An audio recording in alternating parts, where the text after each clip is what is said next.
ഉത്തരവാദിത്തങ്ങൾ ഭഗവാൻ ഏൽപ്പിച്ചിട്ടുണ്ട്, അതൊക്കെ ചെയ്യേണ്ടതുണ്ട് എന്ന് പറഞ്ഞു. നിന്റെ അഹങ്കാരം തീർക്കാൻ സാക്ഷാൽ നാരായണൻ അവതരിച്ചിട്ടുണ്ട് എന്ന് കൂടി സൂചിപ്പിച്ചു. അപ്പൊ ഹിരണ്യാക്ഷൻ നാരായണൻ എവിടെ എന്ന് അന്വേഷിച്ചു തുടങ്ങി. ഇവരുടെ അരികത്തേക്ക് നാരായണന്റെ മാർഗം കാണിച്ചു കൊടുക്കാനാണല്ലോ നാരായണ നാരായണ നാരായണ നാമമന്ത്ര പവിത്ര ഗാത്രനായി ശ്രീ നാരദ മഹർഷി ലോകം ചുറ്റി സഞ്ചരിക്കുന്നത്. അദ്ദേഹം വേഗം ഹിരണ്യാക്ഷന് പാതാളത്തിലേക്കുള്ള മാർഗം കാണിച്ചു കൊടുത്തു. ഹിരണ്യാക്ഷൻ നേരെ പാതാളത്തിൽ ചെന്ന് നോക്കിയപ്പോ കണ്ടത് എന്താ?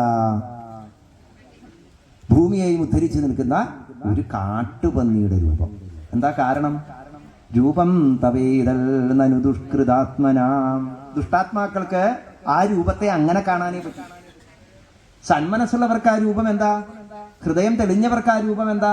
ക്രിയായോഗ സ്വരൂപമാണ്, യാഗസ്വരൂപമാണ്, യജ്ഞമൂർത്തിയാണ്. നമ്മൾ ഇന്നലെ കണ്ടതാണ്. പ്രപഞ്ച സർഗദർശനത്തിന്റെ ക്രിയാസ്വരൂപം, ചലനസ്വരൂപം, പ്രണവസ്വരൂപം, അതാണ് വരാഹം. പക്ഷേ ഈ ദുഷ്ടാത്മാവിന് അതിനെ കണ്ടപ്പോ, ആ അവതാരത്തെ കണ്ടപ്പോ, ആ രൂപത്തെ കണ്ടപ്പോ കാട്ടുപന്നിയുടെ രൂപമായിട്ടാണ് തോന്നിയത്. എന്നിട്ട് ചോദിക്കുകയാണ്, ഈ കാട്ടുപന്നിയാണോ യജ്ഞത്തിന്റെ മുഴുവൻ തേജസ്സിനെയും ആഹരിച്ച് ലോകത്തെ മുഴുവൻ സൃഷ്ടിക്കുന്നു, പാലിക്കുന്നു, സംഹരിക്കുന്നു എന്നൊക്കെ നാരദൻ പറഞ്ഞത്? കഷ്ടം കഷ്ടം, ഇവന്റെ അഹങ്കാരം ഞാൻ ഇപ്പൊ തന്നെ തീർത്തു തരാം.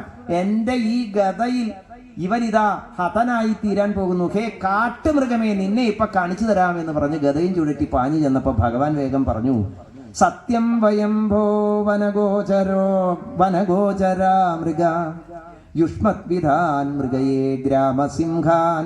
നീ പറഞ്ഞത് ശരി തന്നെയാ, ഞാനൊരു കാട്ടുമൃഗം തന്നെയാ. നിന്നെപ്പോലെയുള്ള ഗ്രാമസിംഹങ്ങളെ സംഹരിക്കാൻ വേണ്ടിയിട്ടാണ് ഞാൻ ഇങ്ങനെയുള്ള രൂപത്തിൽ അവതരിച്ചിരിക്കുന്നതെന്നാണ്. ഗ്രാമസിംഹം എന്ന് പറഞ്ഞാൽ എന്താ? ഈ നടന്നു പോകുമ്പോ കുറച്ച് പിന്നാലെ കൂടില്ലേ, ഇതാണത്രേ ഗ്രാമത്തിലെ സിംഹങ്ങളാണ് അവറ്റകളുടെ വിചാരം.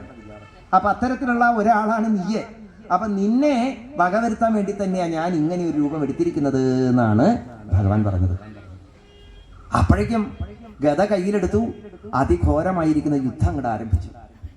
ഭഗവാനാകട്ടെ ഇത് തന്റെ ഭൃത്യൻ തന്നെയാണല്ലോ, ജൈവജയന്മാരിൽ ഒരാളാണല്ലോ ഹിരണ്യാക്ഷനായിട്ട് വന്നു ചേർന്നിരിക്കുന്നത്.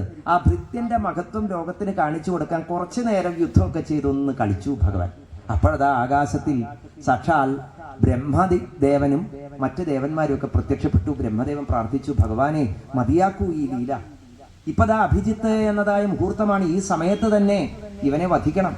ഈ ദൈത്യന്റെ ഘോരമായിരിക്കുന്നതായ പ്രവർത്തികൾ ലോകത്തെ വല്ലാതെ വേദനിപ്പിച്ചിരിക്കുന്നു, ഭൂമിദേവിയെ വല്ലാതെ ദുഃഖിപ്പിക്കുന്നു. ആ ദുഃഖത്തെ ഇല്ലാതാക്കാൻ ലോകകണ്ഠകനായിരിക്കുന്ന ഈ ദൈത്യനെ എത്രയും വേഗം സംഹരിച്ചാലും എന്ന് ബ്രഹ്മദേവൻ പ്രാർത്ഥിച്ചപ്പോൾ ഭഗവാൻ ബ്രഹ്മദേവനെ ഒന്ന് കടാക്ഷിച്ചു.